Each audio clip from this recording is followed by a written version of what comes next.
ভাই আমি একটা কথা বলেছি, কথাটা ভাইরাল হয়েছে অনেক। মানুষ মানুষের অবস্থানকেই ভালোবাসে, মানুষ কখনোই মানুষের অন্তঃসত্ত্বাকে ভালোবাসে না। অবস্থান আপনার ভালো, আপনার পিছনে মানুষের অভাব থাকবে না। আজকে আপনার ক্ষমতা আছে, পাওয়ার আছে, খ্যাতি আছে, ইত্যাদি আছে, মানুষ দেখবেন পিছনে ঘুরঘুর করছে, ঘুরঘুর করছে, এবং এরা কিন্তু সবাই সবার স্বার্থেই ঘুরঘুর করছে। এর বাইরে আল্লাহ পাক কিছু মানুষের মনে আল্লাহর পক্ষ থেকে মহব্বত দেন, এটা আলাদা বিষয়। আপনি মানুষকে সন্তুষ্ট করতে পারবেন না। পরিবার, বাবা মা, ছেলে মেয়ে, বউ বাচ্চা, কাউকে সন্তুষ্ট করতে পারবেন না। 100% আপনি কাউকে সন্তুষ্ট করতে পারবেন না। সারা জীবন করে যাবেন, আপনার বিরুদ্ধে অভিযোগ থেকেই যাবে। শুধু আল্লাহ রাব্বুল আলামিন অপেক্ষা করে বসে আছেন, আপনি কখন তওবা করে তার দিকে ফিরে আসবেন।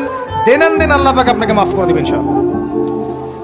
আল্লাহ পাক বলেছেন, শুনেন, ইল্লা মান তাবা, যে অনেক গুনাহ করেছে, শিরক করেছে, জিনা করেছে, মদ খেয়েছে, বিদআত করেছে, হারাম খেয়েছে, আল্লাহ পাকের অবাধ্য হয়েছে, নামাজ পড়ে নাই, যাকাত দেয় না, ইত্যাদি ইত্যাদি অনেক অন্যায় করেছে,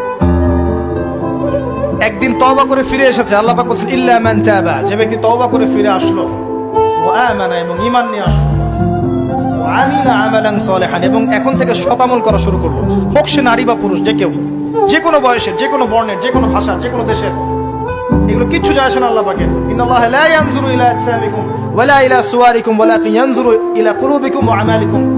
আল্লাহ পাক শুধু কলব দেখেন, আমল দেখেন, রক্ত মাংস বর্ণ এগুলো দেখেন না। আল্লাহ পাক ফিরে এসেছে, আমল, ঈমান এনেছে, আমল সালেহ করেছে।